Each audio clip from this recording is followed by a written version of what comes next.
Welcome to Saturday Morning Retro, episode 14, a podcast on the Rated G Network focused on retro gaming and giving ourselves an excuse to play our collection. I'm your host, Dave Rotino, and this is my co-host, Dan, the podcaster formerly known as Classic Robinson. What's going on, man? This is our first normal show since E3. God, I feel like E3. Well, we did 3 shows in a row. We looked at every single live stream that came out during E3 time. I'm just happy we have a normal show. We're back to our regularly scheduled program. Yeah, man. You know, we got 9 to 5, so we got regular work and we got all the stuff going on. So we got to watch all of the conferences, get all of our work done, do our regular day-to-day stuff, and then come together and do the shows. Come on, I gotta eat too. I gotta eat. That's what I mean. Well, we had 4 shows technically because the recap was the recap of E3, so we had 4 E3 centric shows, which is great. Don't get me wrong. It's like our Christmas. You know, it's the biggest. It's the biggest time in gaming. It was the Super Bowl. It's like the Super Bowl.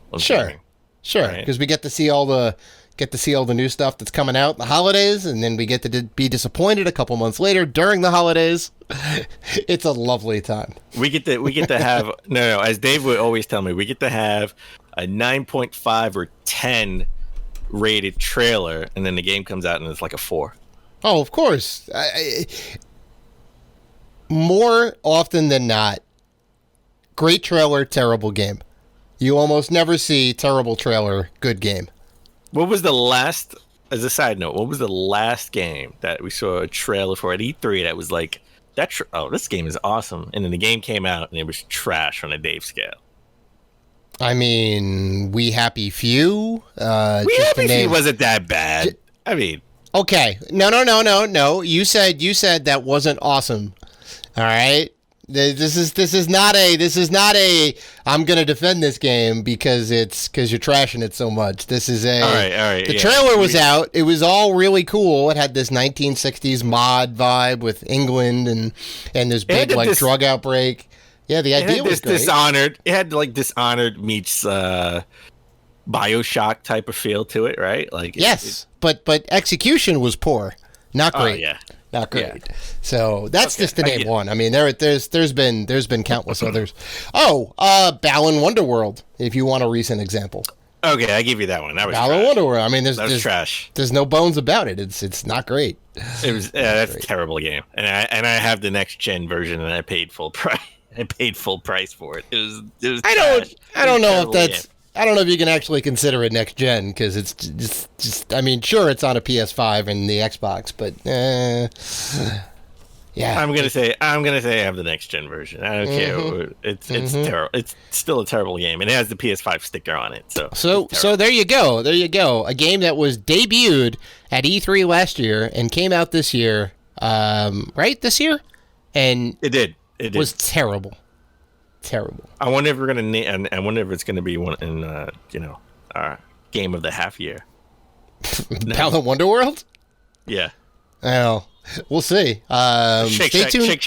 Shake chat bet. No, because we get to make our own picks, Dan. That doesn't make any sense.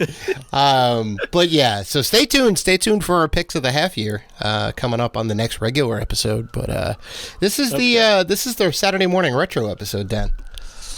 This is the podcast where we, sort of jump into our backlog. It gives an excuse to play old retro games because we're big time collectors, but we always start the Saturday Morning Retro show with this time in gaming history, and I picked a special one just for you, Dave, because you did say you had interest in picking this game up, I think this week, and that is this time June 11th 1999. We got the first Mario centric golf game on an N64. It was released in Japan. Well, I bring that up because the new Mario Golf Super Rush is coming out. Yep. Which is awesome. You basically get to play speed golf with power-ups, which is super cool. Everyone goes at once, so that's kind of cool. So we wanted to kind of take it back to the beginning. But I have to correct you, Dan. It is not the first Mario-centric golf. It's the first golf game with Mario's name on it. In the title, yes. But NES Open on the Nintendo starred Mario, and he was on the cover, which was the spiritual successor, or I guess just the successor, to Golf, appropriately named on the Nintendo. And then they made, in I think 90 or 91, they made NES Open, which was a fantastic golf game. And now we get the actual, codification of Mario Golf and all its iterations since. This was in their long-running franchise of Mario Strikers, Mario Golf, Mario Tennis, Mario Sports Mega Mix, I think that was one, right? With a bunch of different sports I'm going to say the N64 mini games. Well, the N64 started the whole trend of Mario in sports, right? Mm-hmm. Officially. Put Mario in sports. Mm-hmm. Mario Golf, even fighting games, right? With Smash Brothers. That's right. That started on N64. Mario Tennis started on N64 too, right? Yeah, we had tennis games. We had Super Tennis. I don't know. I don't remember if Mario was actually in those games. No, he was definitely not in Super Tennis. There was a bunch of nobodies in Super Tennis. Great game, by the way, but because it wasn't Super Mario Tennis. Yeah. that's why it was a great game, but it didn't go anywhere. Mm-hmm. Mm-hmm. So I mean, So you kind of have to give credit to Mario Golf, because I don't think there's another golf game, sans maybe Hot Shot Golf, where you can just kind of pick up and play. It's pretty easy, but it has enough depth in there if you kind of want to take it a little bit seriously. But you can kind of just pick up and play, and you got to give it its due. I give Mario Golf for the N64 and Tiger Woods for making golf cool, at least in the late 90s and early 2000s, right? He was one of the first household golfer names, everybody knew Tiger Woods, who they didn't know golf, but they knew Tiger. He was a celebrity. Let's be honest, his name helped with that a lot, right? Mm-hmm. If he was, Clarence Woods or Clarence Thompson, it wouldn't have had the same type of impact. Right. Yeah. Joe Bob Orlando. It's true name Tiger Woods, right? That's his legit name. That's not a stage name. Come on, Jamie Foxx changed his name to Jamie Foxx. I don't even know. I think his name. Matter of fact, I think his real name is Clarence. I don't think it would have had that same impact. Yeah, it sounds about right. As a comedian. It sounds about right. Yeah, so having a good name matters. Makes all the difference. All right, let's switch it up a little bit. This is when we get to sort of talk about all the games we picked up this month. Mm-hmm, right, mm-hmm. Dave, you get any good pickups this month? I did. Friend of the show, Retro Wolf 88. Follow him on YouTube if you're not already. I don't know why you wouldn't be, because he's definitely a good watch, and he's got a lot of good content. Does a lot of retro stuff. Has a complete GameCube collection. Right, good dude. And recently he said he was selling off some of his collection. So I said, dude, let me see what you got. He posted a bunch of stuff. I said, all right. So I got a complete CIB, complete inbox copy of Monopoly for the Nintendo, and in the long-running Kunio series, I got Super Dodgeball made by Technos, which is now Arc Systems. Fantastic game, criminally in need of a remake. I'll tell you that. Dodgeball, wasn't that sort of in the same vein? Super Dodgeball, wasn't that in the same vein of the Retro City Rampage, River City Rampage? Yeah. Yeah, they're all part of the Kunio series, right? Them, Double Dragon, and even Renegade and a couple other games. Yeah. I mean, they didn't Limited Run released Dodgeball or something on the PS4 along those lines. Or did they do that? I don't think they did an update. I mean, there is the Kunio collection. Which is coming out, which we got the drop at E3, so that's coming now stateside, where I think it was just a Japanese only release. So we're gonna get the compilation that has Super Dodgeball in it. So that's definitely coming out soon. But I I want like a full on, I want a full on soup to nuts new game.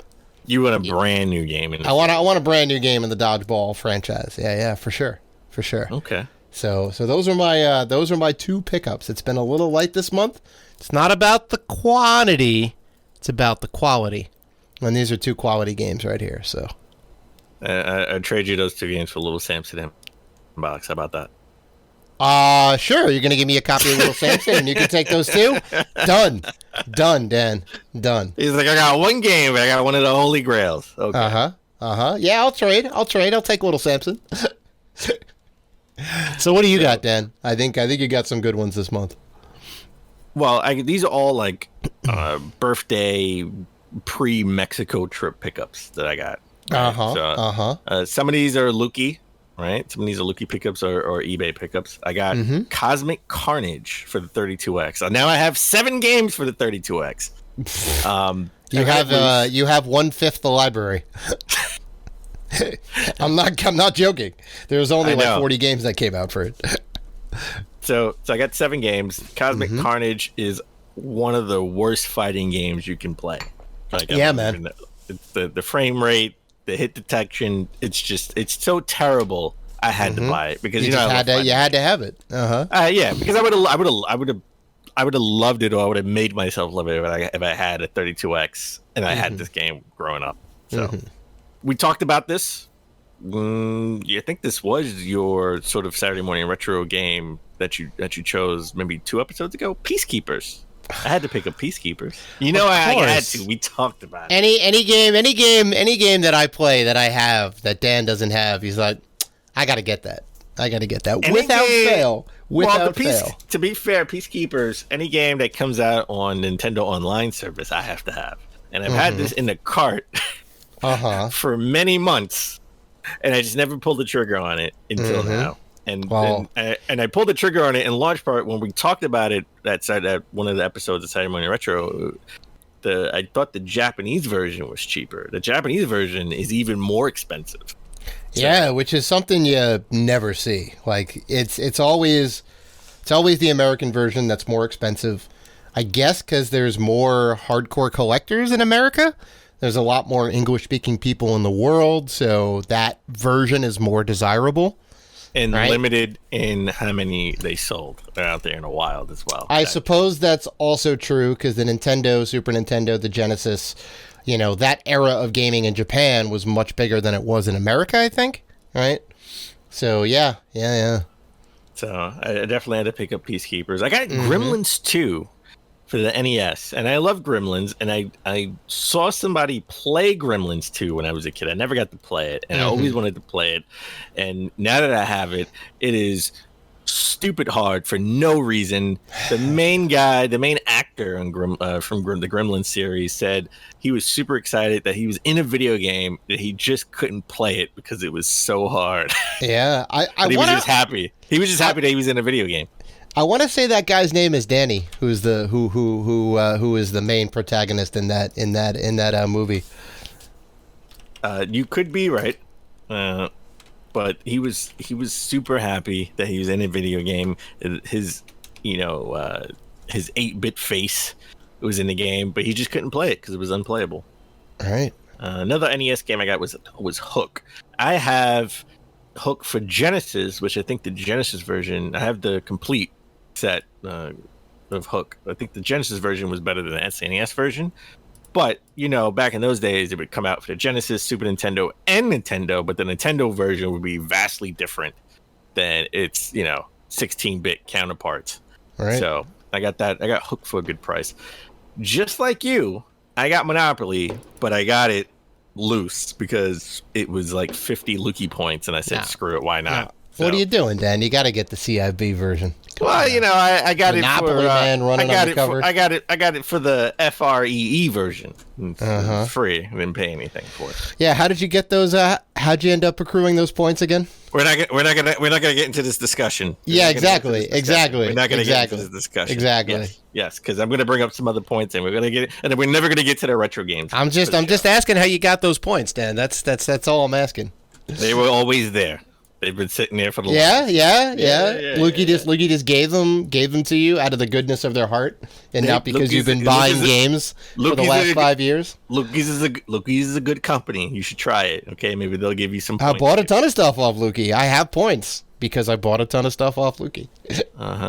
A game I've been having my eye on, and I got it for a really good price. I didn't want to get it without the cart, and that is Epic Mickey Power of Illusion for the 3DS, which, by all accounts, is better than the console version. The Wii version. That's a hot take. No, I thought the first one was good. People, it's highly touted. The 3DS version, the side-scrolling version, is highly touted. From what I take in the community and watching YouTube, that people like that version better than original Wii. They think it has great ideas and what they, could have done with it, but they didn't have enough time to do it. So, and also another game that people think is the opposite, isn't as good, but I beg to differ because it's a game I actually been playing recently, and that's Wonder Boy Ash in the Monster World, which was a remake. Asha in Monster World. Asha. Yeah. That's awesome. And it comes with the old school game as well. I got the Switch version. Right. That didn't come out in America. I've been playing it. I think it's fantastic. Listen, I have my own issues with it, but I don't think it's as bad as people say it is. Well, I thought people enjoyed it. I guess maybe not.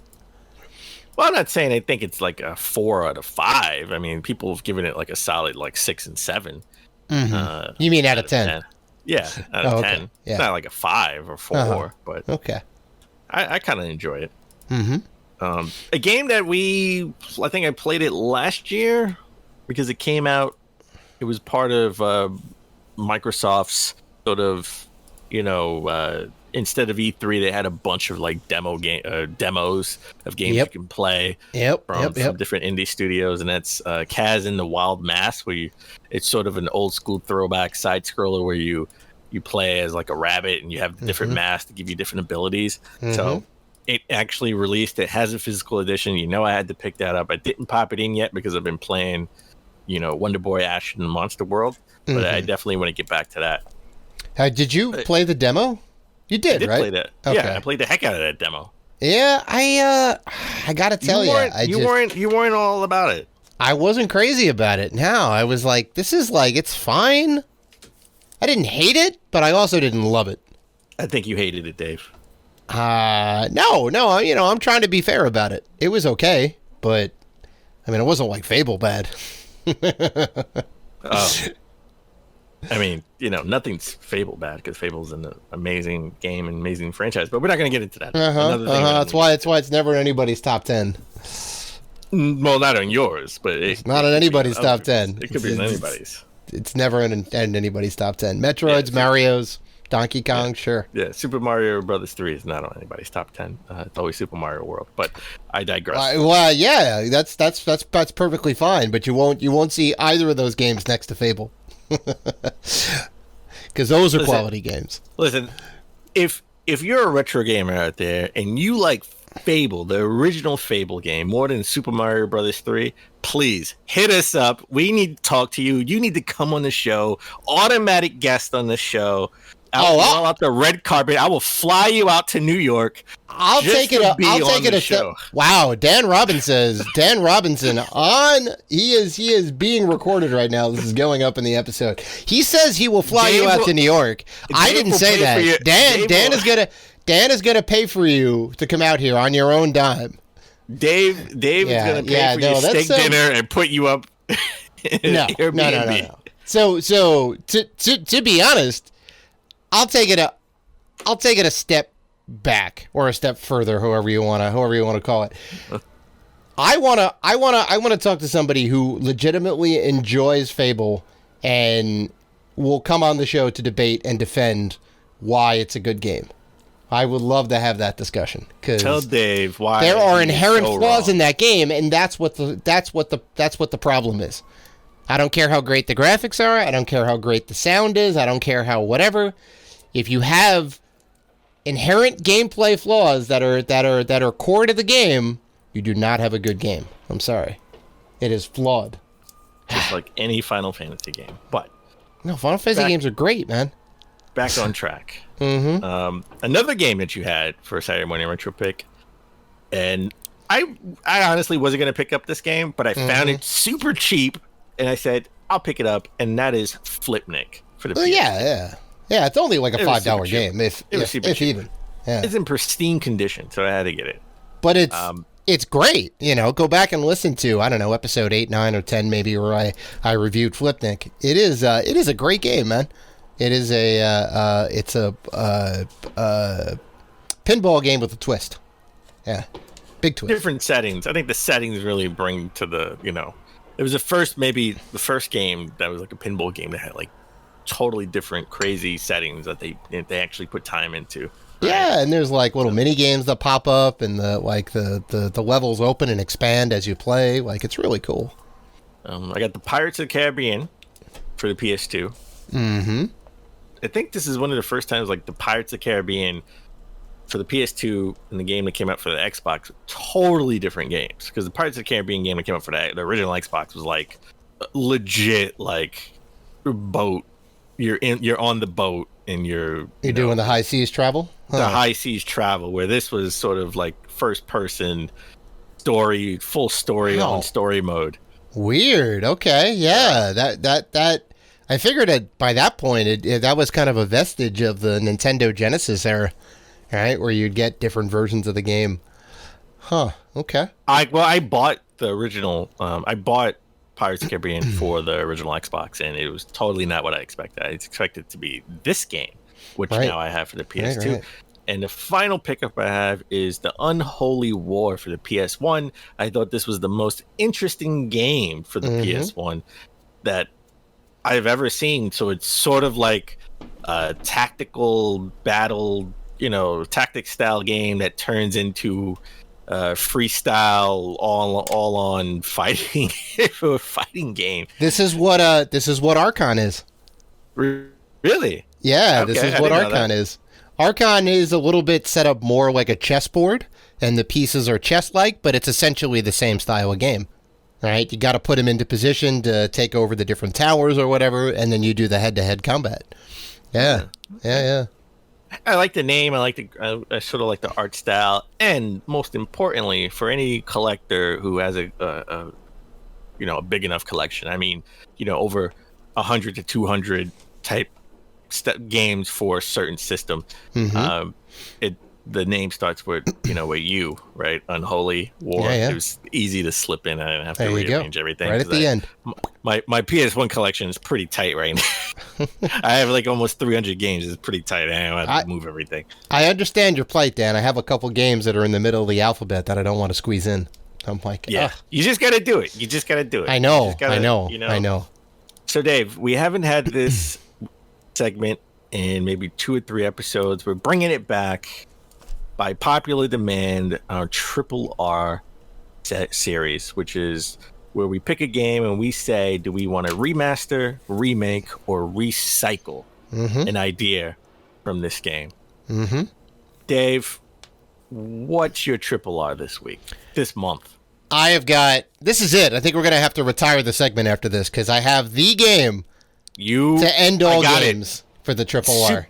Super Mario Brothers 3. You want to recycle the idea? I am so with you. Listen. After that, I don't you can't get even know how. I don't even know how you could do that. That's how bad that joke was. I don't even know how you could do that. I can't even fathom, because the game is perfect. Why would you want to recycle it? No. My game is the PS2 classic, SSX Tricky. Ooh, good game. Part of the EA Big line of video games, which is now defunct. RIP EA Big. They did the SSX games, the big snowboarding games. They were NBA Street. They were NFL Street. They were FIFA Street, which was very short-lived. And, we haven't heard anything from EA Big in, I think, over 10 years. I think NBA Home Court. NBA Street Home Court was the last one in the EA Big franchise. SSX Tricky, though. Fantastic snowboarding game. Possibly the best snowboarding game of all time. They kicked it to 11, right? This is the sequel to the original SSX, which was a PS2 launch title. One of the two best games in the launch title, other being SSX, Tekken Tag, which was the other great game. But yeah, it essentially expanded upon the original SSX by adding 2 new courses, by adding 6 new characters to play as, a bunch of new boards. They added Run DMC. They added Uber Tricks in there, right? They did so much. But Tricky wasn't... Wait, rewind. Tricky wasn't a launch game. No. The original SSX was the launch game. Oh, okay. This was the sequel to that. Yeah. Yeah, and it wasn't just a PlayStation 2. I actually own it on the GameCube. I had the GameCube version. Yeah, no. Tricky came out on other systems and all that, but the quintessential version is on PlayStation 2. Is the PS2 version. Yeah, the PS2 version's where it's at. It also came out on Xbox, too, which has slightly better graphics and a special metal suit that you can wear, because the Xbox is super powerful, so they kind of had to show off a little bit. So they're like, we'll put in this reflective suit. Well, here, if you're a collector, let me put it in these terms. If you want the best way to play it, right, just overall, the quintessential way to play it, probably PS2 version. If you really care about the graphics and you want to see it pop just a little bit more, you get the Xbox version. And if you want the most expensive one out of the 3, you get the GameCube version. Oh, yeah, it's probably going the GameCube for a bit. version. It's going for a little bit, yeah. Ugh, yeah. But no, man. Anything GameCube is going up in price. I want a full-on remake of this game. I want a graphical overhaul, soup to nuts.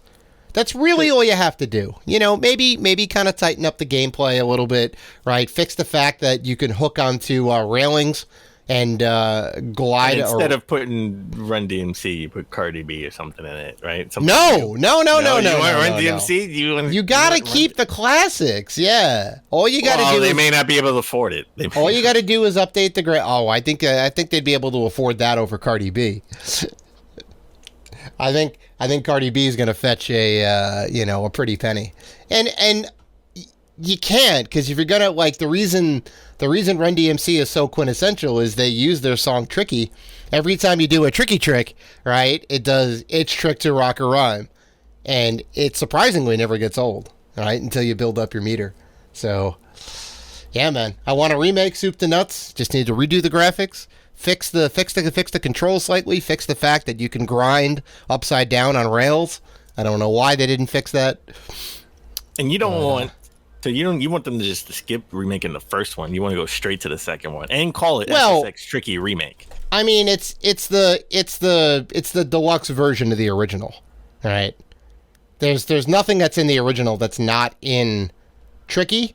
Well, I mean, sans the 2 worst characters, right? You don't get Jürgen or whatever, the guy from Germany, and I think Hero they kicked out in favor of 6 new riders. So, okay, yeah, man, yeah. So what's your game? I don't know if you can beat SSX Tricky, Dan. I think I can rival it. Maybe not beat it, but I can rival it. I'm gonna go. If you watched E3 or you listened to our E3 show, this game is back. Advance Wars. Wars 1 and 2. We know Nintendo is remastering them, bringing them to the Switch later on. I know nothing about Advance Wars. I just know the Game Boy Advance games are expensive, right? And I'm all about story. So I know this is a tactics game, and I know we learned also at E3 that Metal Slug, a side-scrolling shooter, is turning into a tactics game, right? For PC only, which is there's my big groan. I can't wait for them to announce this for the PS5 and the Switch. It'll probably eventually come to the consoles. Yeah, I don't think it's going to stay on a PC. But I want to know more about Advance Wars, the story, without actually having to play the tactics games. I have no. We've discussed this before.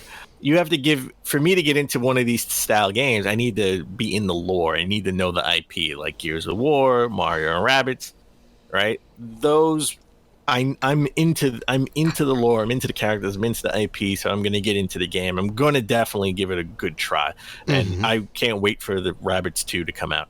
Right. But Advance Wars, I want to know the story, so I want them to recycle this idea and bring out like a side-scrolling shooter in the vein of Metal Slug. So you just understand the story. You just don't want to play the tactics part of it. Correct. Is what you're telling me. I want to take the skin, I want to take the story, I want to take the lore and put it in a different style, different genre of game. I have to take offense to this. Be offended. Only because they just announced the remake for it, and now you're like, nah, I want something different. I don't want what they're putting out. If they didn't say, hey, we're putting out Advance Wars again, I would be like, okay, I could see that. It's been like over 10 years. People have always, you hear it online, you hear it in the community, you hear it when you talk to other retro gamers.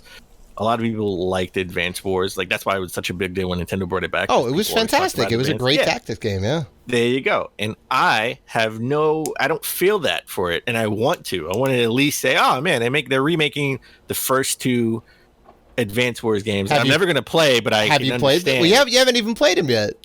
You got to give them a chance. Well, they're tactics games. I'm not going to give it a chance because I don't care about the story. I want to know about the story. You like Mario Rabbids. You do like tactics games in a way. Because I know the Rabbids games and I know the Mario games, and it's cool to do something different with Mario. It's always cool to do something different with Mario.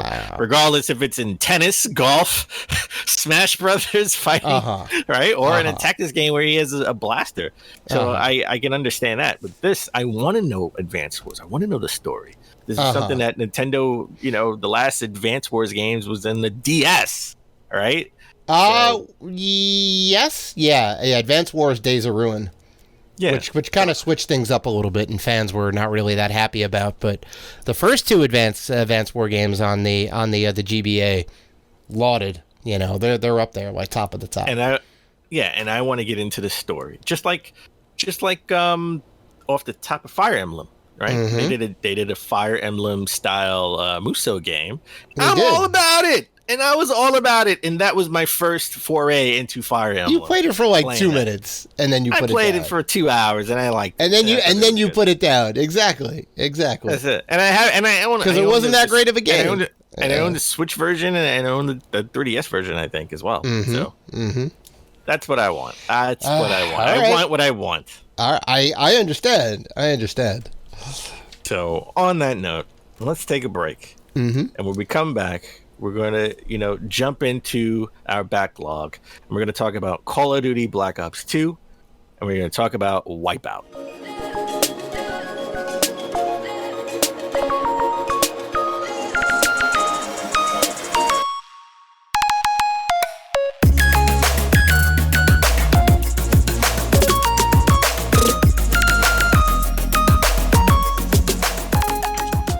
And we're back. All right, Dave. Let's jump into our backlog. I know you're going to talk about Wipeout, but I really want to talk to you about Call of Duty Black Ops 2. And I know what you're going to say. You're going to talk about a COD game.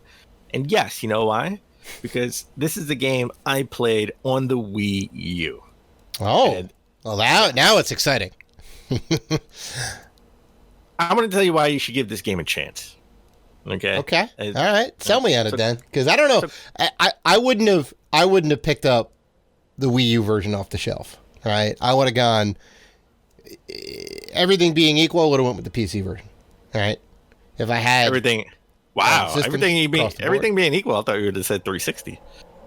Well, I should go ahead and rephrase. If I had all the systems available, if I had all the games, all the systems available, and everything hooked up, I would always go with the PC version for the Call of Duty. Mouse and keyboard's where it's at, man. Precision. No, that's true. Now, but that's just me. I'm gonna preface before I start. I am not gonna talk much about the multiplayer. Okay. Because I'm not a multiplayer type of guy. I'm gonna stick to sort of just the game in general and the story, right? Sure. Mechanics in the story. Do they even still have the servers up for the Wii U version? Yes. Actually, I was just watching a YouTube video where a guy said, is it worth it to play Call of Duty Black Ops 2 on the Wii U online in 2021, and it's about a month old. The guy did find a match, so it took him a while, but he did find a match. So there are still people. The servers are still up, and there are still people playing Call of Duty Black Ops 2. So is it worth it, or is it not worth it? What was the outcome? To play multiplayer, probably not worth it. Probably exactly. Not worth yeah. Probably not even if you find a match, like, he got lucky to find a match. I mean, this game, a little backstory. This game is even lucky to be on the Wii U, right? Because the Wii was out for so long, and it did gangbusters, but it was known as sort of the place where you get shovelware, right? It was the motion controls that really sold it and made it different, where your grandparents had a Wii. Everybody had a Wii, right? It was at every, hospital. It was in law firms. Everybody had a Wii, right? Right. So it was never considered a place where, if you're a major gamer, where they're going to put out major games, right? That's not going to be a platform they're going to really focus on. So Call of Duty Black Ops 2 came out November 12th, 2012, made by Treyarch, right? Published by Activision. Came out for PC, PS3, Xbox 360, and the Wii U. We all know it's a first-person shooter. Nintendo actually really negotiated or spoke to or really had communications with EA, I should say, to get this game on the Wii U. It was actually a launch title, one of the launch titles, one of the best games you can play at the launch for the Wii U, because the Wii U also came out in 2012. It came out a year before the PS4 and Xbox One. Yeah, that's interesting. You mentioned that Nintendo was campaigning EA, because they also put Mass Effect 3 as I believe that was also a launch title. That is correct too, for the Wii U. So wow, okay. Yeah, well, they had Ubisoft support, right? Already, because they had Assassin's Creed Black Flag, the Rabbids games, Rain Man, which was supposed to be exclusive, that actually ended up coming to every platform ever. Did you say Rain Man? Rayman. Rayman. Okay. I didn't say Rain Man. Rayman. Yes. Listen. I play a game starring and Dustin Zombie Hoffman. and Zombie U, which turned into Zombie on every other system. Right, because it wasn't a Wii U game anymore. You had to drop the U. Wasn't a Wii U game, but I played through this. I beat this game. Didn't realize until afterwards that what's the guy from Guardians of the Galaxy and from The Walking Dead? What's his name? Oh, you Michael talking Rooker. about Michael Rooker? Yeah. Yes, he is in this game. I didn't. Oh, no way. Yes, he's like your main guy, like your main like CEO or whatever partner. Yeah. Okay. So he's like telling you, like, move in, go in, go left. So I didn't realize it was him. I was like, this guy sounds so familiar. But afterwards, I was like, oh, this is him, and it looks like him. So they have him in the game. Oh, there you go. Yeah. That should have given it away. So this game is awesome. It was I think it was the first Call of Duty to have sort of like player choice, where you have a different path. You can, depending on the choices that you make, right? Certain characters live or die depending on your actions, and they actually lived up to that billing. I played it straight and narrow. I didn't go bad. So the thing, usually in the games, when they do two different time periods, and they keep jumping back and forth, because you jump back and forth between the Cold War and the future, the year 2025, right? Oh, really? Yeah, I didn't realize they did the Cold War stuff, because they just had last year was Call of Duty Black Ops Cold War, right? Which was all specifically during the Cold War era. Yeah, well, this you're jumping back and forth because you're trying to find a villain and what happened to him, right? And there is a twist at the end, which I won't spoil at all, just in case you haven't played it or you want to play it. I haven't. So you should play this game. They do a fantastic job of jumping back and forth. I was a little confused, sort of like in the first two missions, right? Because I was like, wait, I'm in the past, now I'm in the future. I didn't realize that they were doing that, but once you do, they do a fantastic job of getting you through the story that way. Right. And again, you're playing returning characters from the first game, from the first Black Ops game. I love sort of the COD big action set pieces, right? The helicopters coming down and blowing up, or you're in the plane and it's going down and it crashes and you got to survive, right? So this game has that as well. So you're saying you like the big COD pieces, is what you're saying? I'm sorry, Dan. I couldn't resist. I like the big salmon pieces. Yes, the big piece of chicken. I like the big piece of Oh, chicken. I see. Just like Chris Rock, I like the big piece of chicken. You know. Oh, that's yeah. I want the big piece of chicken. Yeah, sorry. Go ahead. The crashing helicopters and the tanks. Mm-hmm. You know, but the one thing I do hate, and it doesn't matter. It's not a Call of Duty thing. It's any first-person shooter, first-person shooter, Battlefield. You know, it happens in all the Call of Duty games where you're in control of like the helicopter, the airplane, the tank, the section where they try to sort of give you a break from the first person shooting and sort of like the story, cutscenes. Right. They kind of mix it up a little bit, right? They give you something different. I hate those missions where I'm controlling the drone.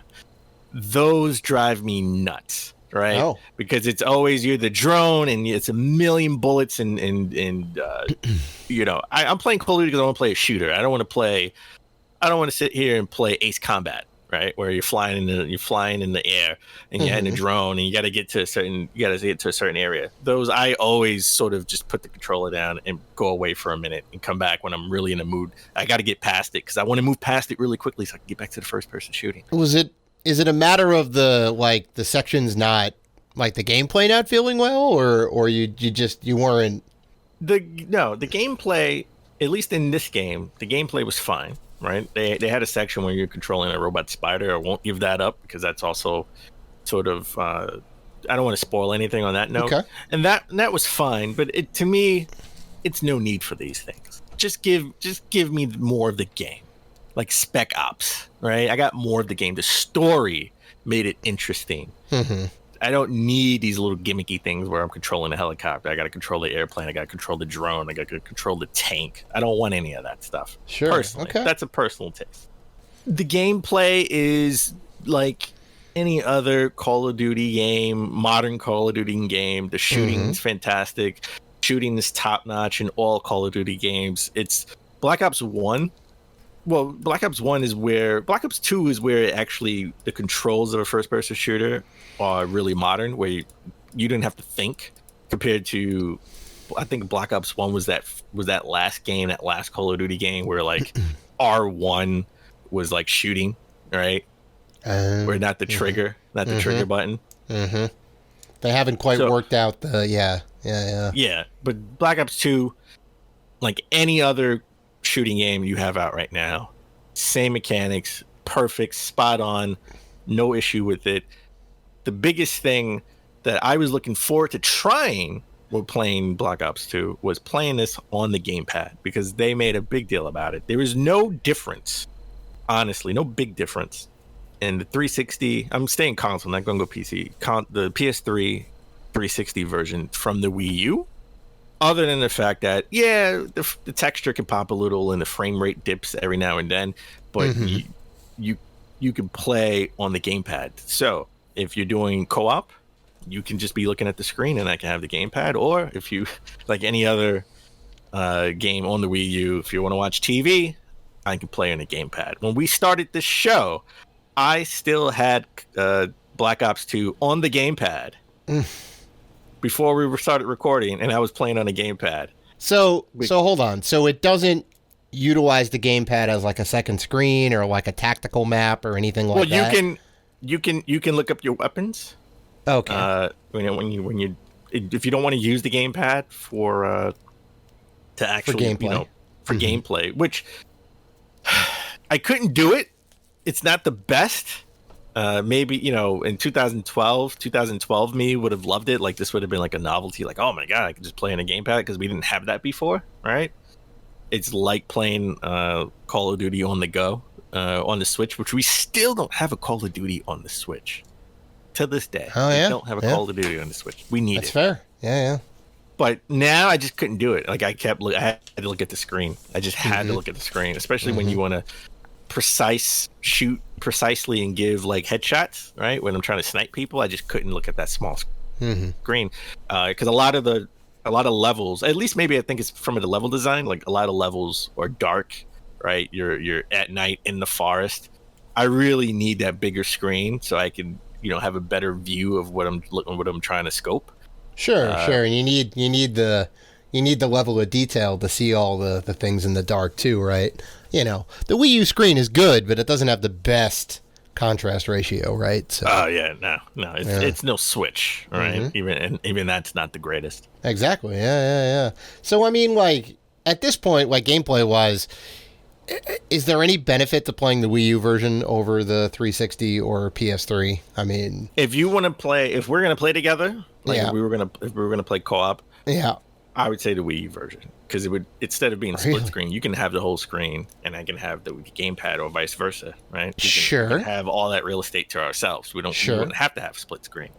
There is or you could play online co-op. True, that's true. Which is an option too. But I guess if you're going to be in the same room together, better to have your own screen than to have like split screen, right? Which I think makes sense. Yeah, there's no added benefit other than that, but there's no detriment, right? I mean, there's no detriment. I mean, again, it looks fine. There's no, like I said, the textures pop a little sometimes, and the frame rate can dip sometimes. But it did that on the PS3 as well. So there's no big.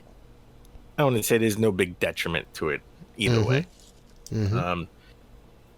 Does this game?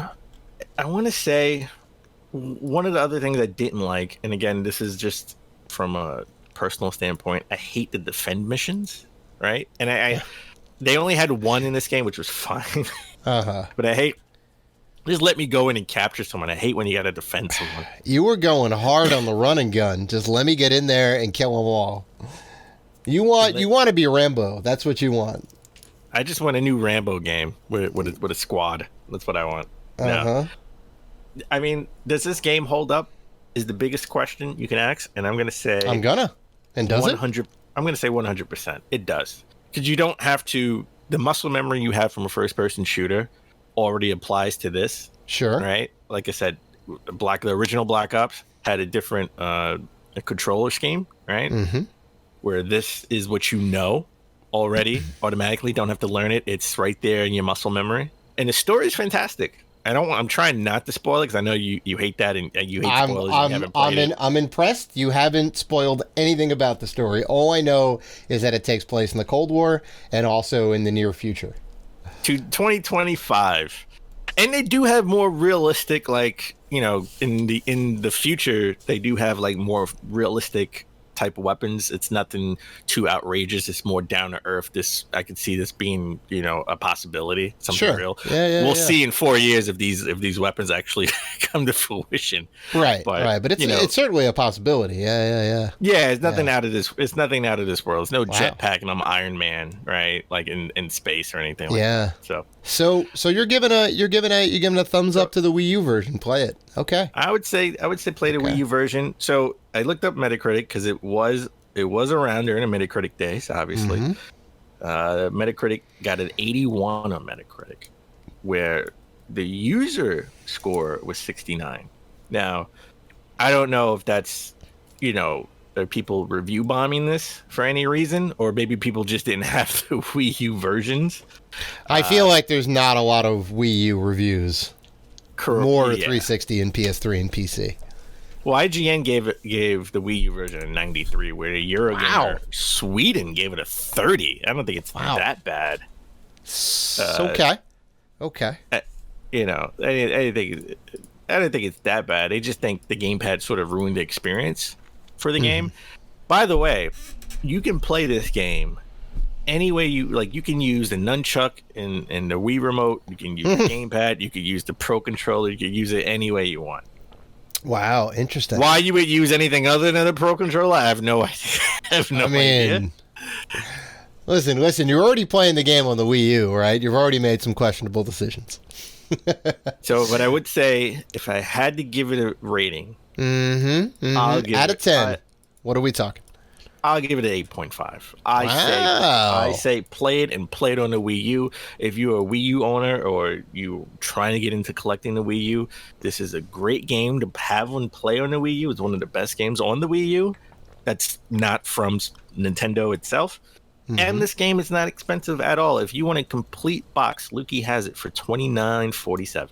Wow, there you go. So you can pick it up from LukeyGames.com if you want to play this game on the Wii U today. Well, in a couple days because they have to ship it. But they have quick shipping, right? Well, I mean, they have free shipping if you get anything over $25, which this is. So there you go. Nice. You'll get it in a week. Okay. So, Dave, talk to me about Wipeout. Oh, I'm going to tell you all about Wipeout, Dan. All right. So, spoilers, Wipeout is my favorite racing franchise of all time. And before we get into the why, and before we get into even the backstory of the game, let me give you some info on this game. All right. This game was created by Psygnosis, developed and published by Psygnosis, came out in Europe first, September 29th, 1995. North American release, November 21st, 1995. And Japanese release, March 22nd, 1996.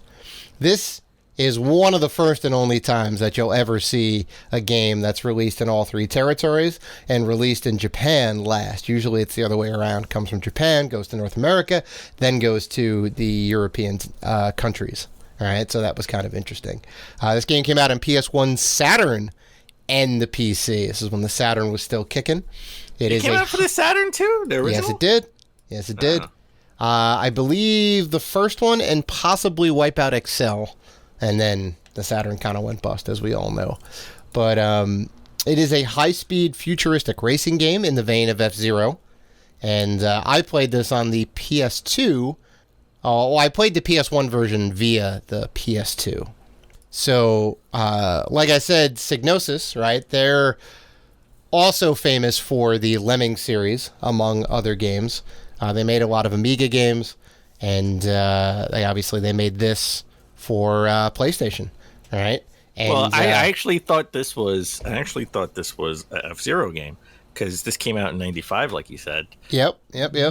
There was no Google, and I didn't have any. I was in junior high school, didn't have any gaming magazines anymore. They weren't really. No, I had Nintendo Power, and obviously this was going to be a Nintendo Power. Sure. And my friends told me, hey, this new F-Zero game is coming out. It's called F-Zero Wipeout. It's coming out for the PlayStation. Oh, that's wild. I went to Toys R Us. I went to Toys R Us and I said, "Hey, can I get that?" I got a PlayStation for Christmas. I already told that story. It was either Saturn or PlayStation. One of my friends got a Saturn, so I got the PlayStation, and I made the right decision. And I said I went to Toys R Us and I said, "Give me that F-Zero game for the PlayStation." The guy had no idea what I was talking about, and I was like, "Yeah, F-Zero Wipeout." He's like, "It's not an F-Zero game. It's just Wipeout." And that's how I learned that my friend in school. He lied. Was a liar. Or he got misinformation. But yeah, so did you end up buying Wipeout at that time or no? I did. I had it. I had the long box, which nice. I ended up selling later on, but I have it back in a collection. Of course, you got to. It's a classic. So that's awesome. Wow, I did not know that. And especially around that time, right? You said the internet is in its infancy. It's hard to look things up. Not everybody has a dial-up connection or AOL to go online and kind of research it, right? I had Net-Zero. Yeah. Oh, I had Net-Zero for a minute. Yeah. So it's I don't blame you for thinking, hey, there's a new Wipeout, there's a new F-Zero game and it's on PlayStation. I'm gonna go get it. But yeah. So interestingly enough. Do you know who owns the Wipeout franchise? Sony? It is now owned by Sony. Yes. They snatched it up, I believe, after the first game. They had bought the rights from Psygnosis. I believe Psygnosis went out of business or folded, so they were selling off some of their assets, and they sold it to Sony. And lo and behold, Sony has really fostered this franchise. All right, the most recent entry is the Wipeout Omega Collection, which combines the PS Vita 2048 or 2084, right? The Wipeout HD, which was a digital-only version for the PS3, which was fantastic. And then they added to that, VR support and put it out on the PS4, and one of the best VR experiences, period. So they're definitely keeping the franchise alive, which is great. This franchise well known for its techno-futuristic style and sound, right? That's really the big thing. When you see Wipeout, you're like, wow, this is mid-90s electronica techno. It's like the height of it. It's crazy, right? I actually went and I looked at a playthrough of Wipeout before we did this, just so I can like remember. I haven't played Wipeout in so long, and I thought, honestly, just listen to the music. I thought I was like, am I watching like the first Blade movie or the Matrix? Like that 90s techno music was so prevalent in this game, and it made it a thing. And I missed that music. I'm not gonna lie. Oh my god, I know. It was like, and it like, yes, it is of its time, but I mean, and I'll get into kind of the graphics and the sound and all that, but I mean, it's done well. It's done well in a way that it's like almost like a period piece. All right, this is a slice of mid-90s Euro electronica, like just kind of that time period. And speaking of being of that time, this famously was featured in the movie Hackers, one of the best worst movies of all time. With Angelina Jolie? Oh yeah. And Johnny Lee Miller. That's right. And a young Matthew Lillard. Man. We're old. They had a modified version that was made to look like a large arcade cabinet with a rear projection TV, and they kind of added some extra flourish to it, to where there was like a large catapult on the level that you could use to like knock down part of the wall, and they even juiced up the game over screen where the high score came into play. So they added some extra visuals to it, which I thought was like kind of cool. You cannot play that version because it was just made for the movie, but super cool. Yeah. So, and I need to kind of say, I know it's a racing game, but there is a little bit of a backstory, which is kind of interesting. Which I almost kind of wish, right? You were kind of talking about Advance Wars before the break. I think it'd be kind of cool to get into the lore of Wipeout a little bit more, like in the next game, because like the way it is, like this is essentially the futuristic version of like NASCAR or like F1 racing, right? It's a global sport, right? There's all these different companies or outfits, right? Think like I don't know, Ford or Mitsubishi or Ferrari, right? And they have racers that are sponsored, right? And they get sponsored by these particular companies, and they'll have branding and this and that, and they really go the distance. They give each like company their own logos and style and all that, which is cool. And some of the games, like the first one in Wipeout Fusion, you actually get to see the racers who race in these hovercraft, which is like kind of cool. So they do kind of give you a little bit of a backstory. So basically, you want you want it to be sort of like F-Zero, right? We know the racers, and they have sort of a backstory. Nintendo gave them a lore. You want a studio to come in and give them sort of an identity, right? Yeah. Why? Yeah, I can understand that. We should have that. I mean, they made it more like sort of. F-Zero is like the NBA and NFL. I mean, and the Wipeout's like the NFL in the sense that the NBA, you can see everybody's face, and they player centric, right? And it's Falco, right? Like you want to play him in F-Zero, but in NFL they don't do player centric, right? Unless you're Tom Brady. It's more team, yeah. It's more team oriented. Where Wipeout, it's all about the cars and the colors and the shape and going in the speed. Yeah. It's not about, they don't have a backstory. And that would be cool if they did have a backstory. And I'm with you on that note. They should put some time in and to giving it a backstory. And Sony did say that they have 23 new games in development. Maybe man one can of hope, them is a man can hope. Man can hope. Yeah. So, I mean, the gameplay, as we kind of hinted about a little bit, it is kind of like Wipeout, but they have weapons, right? Wipeout isn't a weapon-based game. Even though some of the later games in the franchise, you could do some like maneuvers to knock people around. This game, every ship can be outfitted with weapons in the form of there's pods that you go over, right? Some of them are speed boost, and some of them are weapon pickups or ability pickups, right? Because you can get like a boost, which is a power up, but it's not an attack weapon, right? So they have things like, Quake and Energy Drain and missiles and bombs and all that. It's a bunch of varied types of power-ups that like you can have in this game, which is fantastic. I think it's one of the game's strong points, and it started out the series with weapons, so it was always a car combat or futuristic car combat kind of game, right? Eight different ships from 8 different companies are available, right? So it's an eight race game. You choose one outfit, choose your racer, and then you're off and running. All right. A couple of things that they did have from the beginning: you can boost off the line.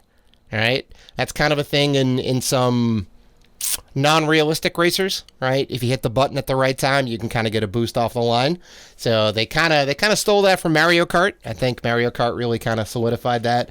I can never get the timing down right for Wipeout. I can never get the timing down to do that. Mm-hmm. Well, it's always kind of tweaked a little bit, right? Sometimes it's like after the second beep, before the first beep, like in between there. Or sometimes it's right after the first beep. You got to get you always kind of got to figure out that timing. A couple of things they don't have in this game, though, right? There's no energy meter, so the ships can't crash and burn and die, right? Like they can in the other games in the series.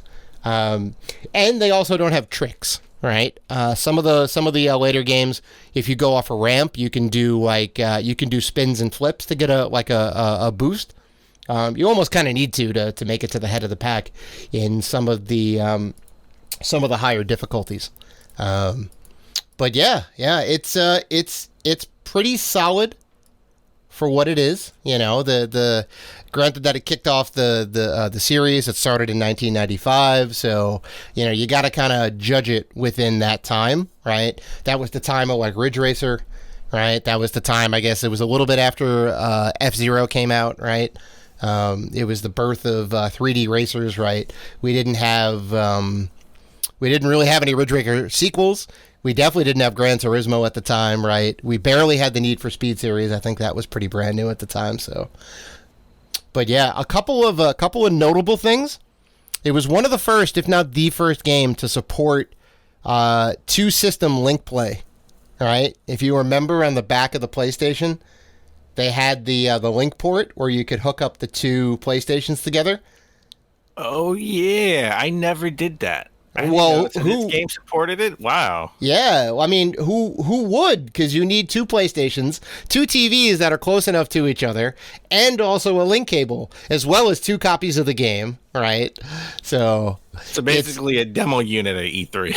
Yeah, right. That's basically what it is. It's a bit of an expensive endeavor. I think I think Doom also supported the link cable play too. And the other fun fact, which I actually didn't realize till I was doing some research on this, it supports the Negcon controller. Yes, the one that twists back and forth. Yeah, it twists in the middle, which it didn't have the thumbsticks when this game came out, right? Mm-hmm. This was a launch game. This is one of the launch games. It was right around that time. I don't know if launch it was window. It was in like the launch window. Yeah, after the first couple months. Sure. So, okay, that makes sense. That's a weird controller that no one ever talks about. Right? Exactly. So some of the best parts about the game, right? These are the like the graphics and the sound. This is where I'm going to start gushing a little bit, right? And I'm going to have to get the negatives out of the way with the graphics, because it is kind of an early PlayStation game, so it does suffer from pop-in.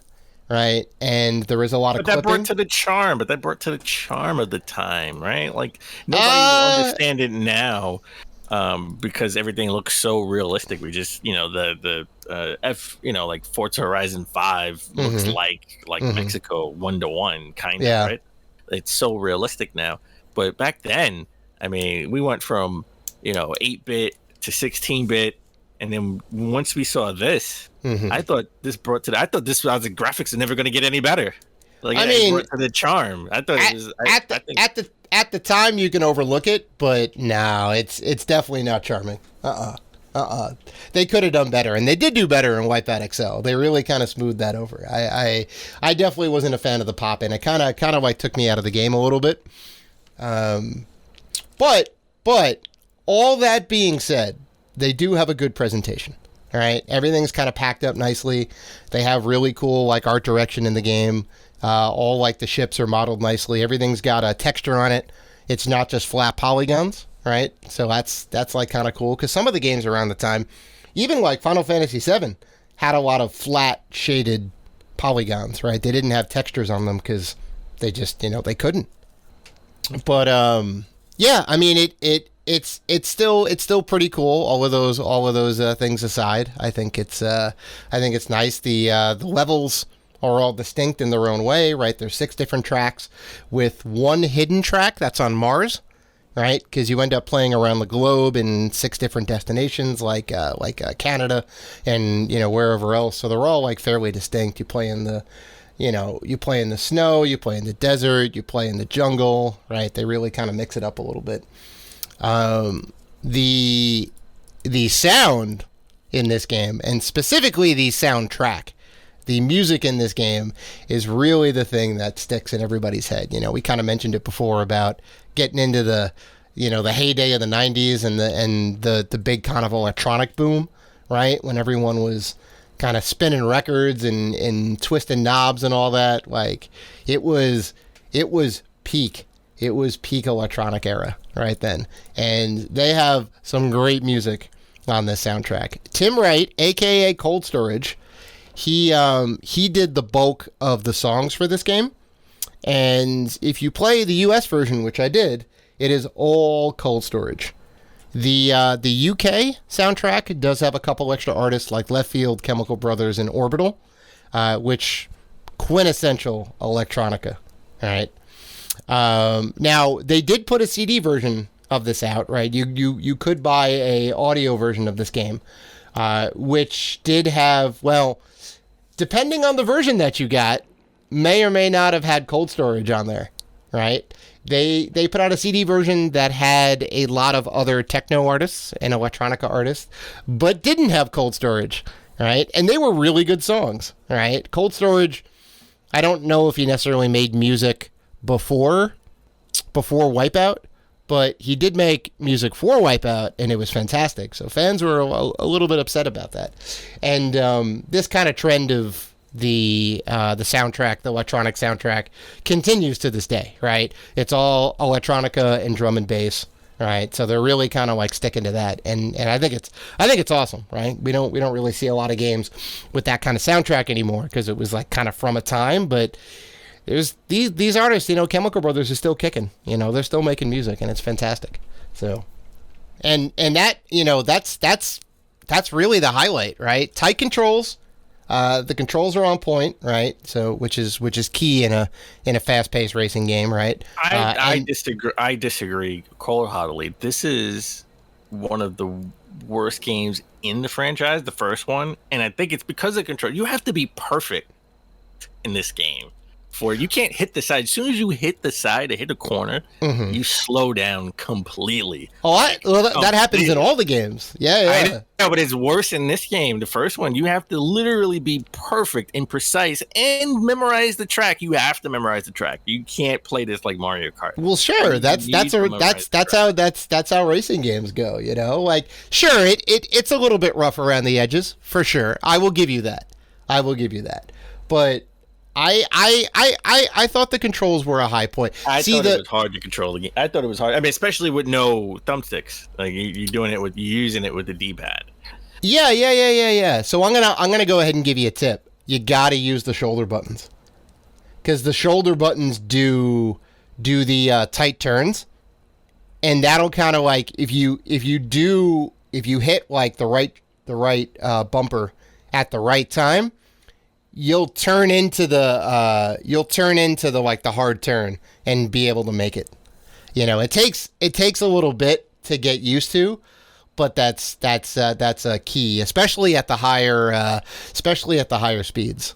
So, but yeah, I mean, I see your point. It is the first in the series. They really kind of smooth things out as the series went on, XL was infinitely better, and it has a ton more improvements. So, I'll give you that point for sure. I'll give you that point. But the soundtrack and the presentation, though, the overall feel of the game is really on point, right? They really kind of get you into this world, and you think, wow, this is what the future could be like, right? These futuristic anti-grav racing machines that like fly around these custom-made tracks. And if I had to give some negatives to it, control aside, I know, the character portraits are a little bit rough. The artists that they hired to do it, no offense, not that great. Not that great. And what's up?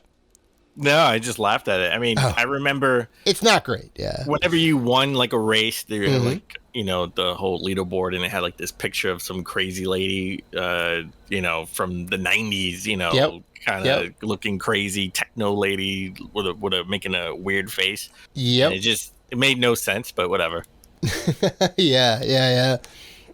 The other thing that kind of sucked is there's only 6 tracks, 7 if you unlock the bonus track. Right, so that's it's a little bit weak. 7 tracks is a little bit short, or technically 6. Right, if you want to be fair about it.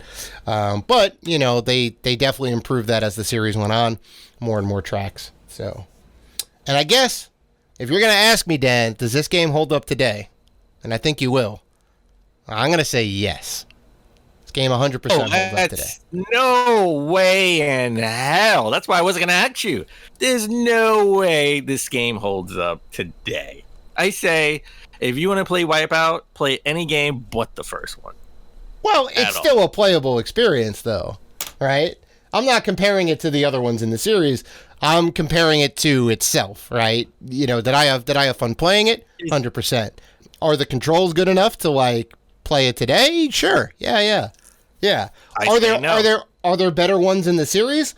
I will 100% say that Wipeout XL is the one you should play over the original. But if this is the only game you had out of the series, I think you'll have a good time with it. I would say that. But you're saying no. You're saying not even. I disagree. Not even. I disagree. Wow, I would say this game does not hold up at all. Wow, Dan Robinson hating on the original Wipeout. Wow. You could play you could play Wipeout XL. You could play Wipeout, was it 2042 on the Vita? Like, you could play any of the other Wipeouts. Just right. Like, the first one, I just don't think holds up at all. Wow, this guy. Okay. Interesting. Definitely the worst of the series. This or Fusion, definitely the worst of the series. Fusion wasn't great. Fusion had a lot of clipping and bugs, and you'd fall out of the level too. And it had terrible character portraits. So, that is a close contender. But yeah. So when this came out, there was no Metacritic. So it was kind of hard to find reviews, but I did find a review from IGN and a couple other sources, Push Square as well. And the consensus is 7 out of 10 is kind of the average across the board.